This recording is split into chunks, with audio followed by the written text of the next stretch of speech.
infected blood scandal could largely have been avoided. And there was a subtle, pervasive and chilling cover-up. This is the inquiry that's now published its findings on the NHS's biggest treatment disaster. There's 2,500 pages of this, including evidence of Whitehall officials destroying documents. How do you get there?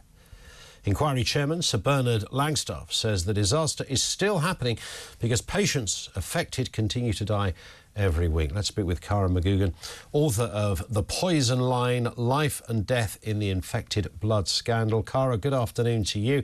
I've been saying this for the last half an hour now. It's often the incident and what happened here is horrendous. The cover-up really compounds that horror. Would that be fair? Yeah, that's totally fair. That is what Sir Brian Langstaff has said, that not only should this treatment never have been imported into the UK, these infections with HIV and hepatitis should have never happened, but then after they did happen, the 40-year cover-up has compounded the harms, and we have seen terrible consequences of that. It's almost like people were institutionally gaslit over those years. Yeah. So a sort of brief Janet and John synopsis of this. Somebody somewhere heard, oh, that blood stuff we do, you can get it cheaper elsewhere.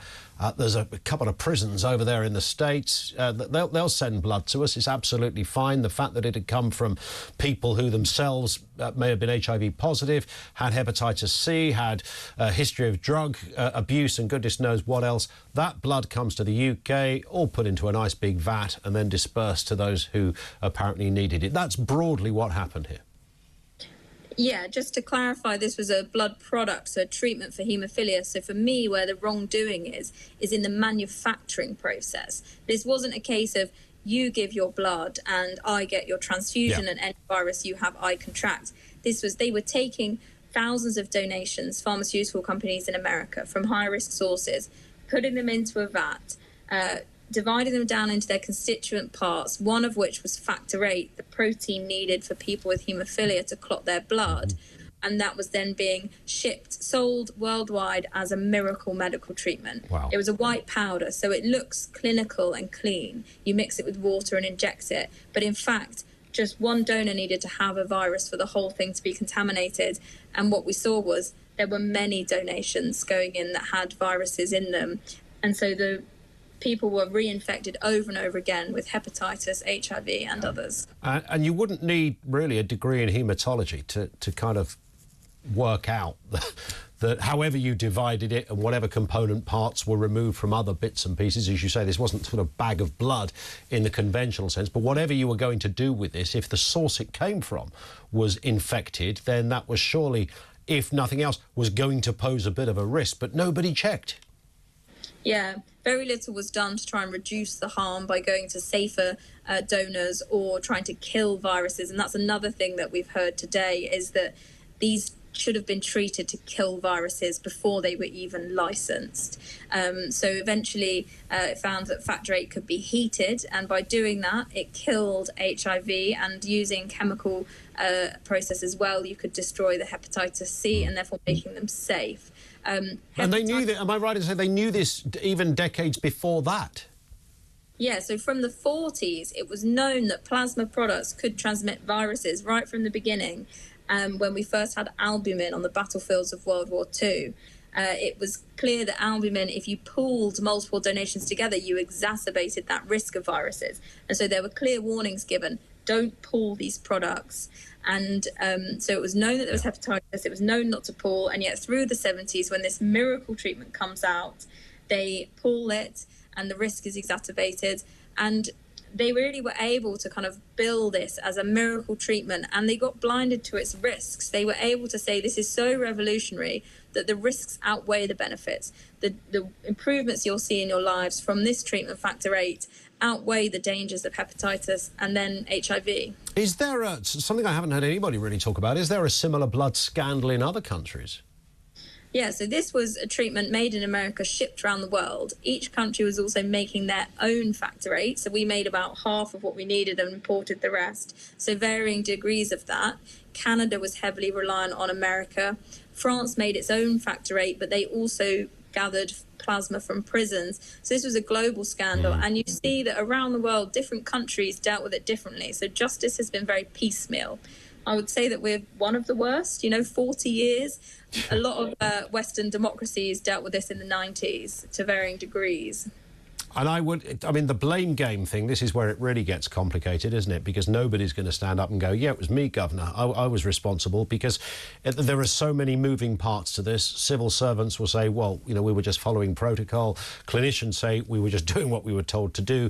Ministers say, I was just listening to the civil servants. There'll be no one person that will stand up and say, I take full responsibility. A government can apologise for the overarching problem, but in terms of individual responsibility, there clearly were individuals, and we know that there's been shreddings of documents, and that's just the stuff we know about. There must have been many people in this equation that at least had a suspicion. So for me, I call the book The Poison Line, because that is from the start at those prisons in America to the factories where Factor 8 was made, the politicians that imported it, the doctors that used it, all along that line, mistakes were made and people could have acted to make it safer. And then after the fact, they covered it up. Yeah. As you said, documents were destroyed. So the culpability is kind of spread very wide. But I don't want us to look at this and say it's so disparate that it's thin. I think it is damning. But also because 40 years have passed, some of the people that we might have seen kind of in the dock, as it were, not necessarily for criminal prosecutions, but fingering most of the blame, they might now have passed away. True. So some of the doctors who advised the government, pharma companies who had representatives here, those people are no longer here. It's interesting that people are already drawing parallels, understandably, with the post office scandal in terms of how the protection of the institution seems to be foremost in how people respond to things. We've got to protect the NHS, we've got to protect the integrity of the civil service or the government, whatever it happens to be. And of course, we've seen from their evidence that individuals, when they talk about it, they say, well, I didn't know that was going on over there. It looks bad now, but at the time it all looked rather innocent. And everybody, of course, is trying to cover their own back on these things. I don't imagine this will be any different. But ultimately, Cara, can you imagine criminal charges could follow from this? I think it's unlikely we're going to see criminal charges. I think, as I said, because of the fact that so much time has passed and people have died, I think it's going to be unlikely. There isn't kind of explicit wording that I've seen in the report so far about that. But I guess it remains to be seen what the fallout is. There is talk of further recompense for Trelaw's school, where those 122 boys with haemophilia were treated and 80 of whom have now died. But whether people will be feeling angry after today and want to be going after that further justice, or whether they think that they've got the truth now, they want their compensation package, and then they want a memorial built to remember those who've died. Whether we'll see fighting continue or kind of that acceptance at this point, it remains to be seen. I mean, it looks to an outsider, it looks like criminal manslaughter. That's how you would define this in other professions, without too much of a struggle to say it out loud. But I'm not hearing anybody use that terminology. And that was used in France. The Prime Minister there, Laurent Fabius, was actually tried for manslaughter because of this. We didn't bring corporate manslaughter until around 2007, so it's hard to retrospectively apply that. There is an argument legally that could be made that we might be able to apply that if for new deaths, since 2007, 2008, but it's hard to know if we will see that today. Yeah, indeed.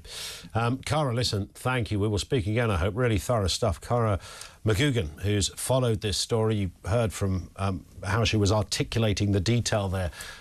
She's right across all of this. She's the author of The Poison Line, Life and Death in the Infected Blood Scandal.